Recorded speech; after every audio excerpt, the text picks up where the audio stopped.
মাত্র আরশে আজিমের ছায়া থাকবে। ওই আরশে আজিমের ছায়ার মধ্যে কে কে থাকতে চান হাত তুলে দেখান।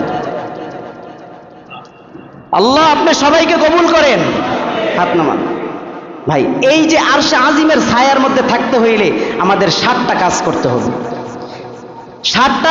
7টা গুণ যাদের মধ্যে থাকবে, 7 ব্যক্তি কাল কিয়ামতের ময়দানে আল্লাহ তাআলার আরশে আজিমের ছায়ার মধ্যে থাকবে। আমি এটা সংক্ষেপে বলে দিব। আরশে আজিমের ছায়ার নিচে কয় ব্যক্তি থাকবে? 7 ব্যক্তি থাকবে কাল কিয়ামতের ময়দানে।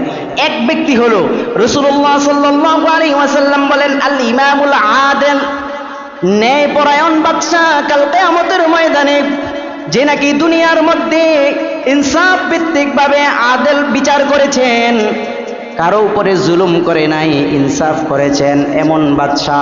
কোনো প্রজার উপরে জুলুম করে নাই, কোনো ব্যক্তির উপরে অত্যাচার করে নাই, এমন ব্যক্তিকে আল্লাহ তাআলা কাল কিয়ামতের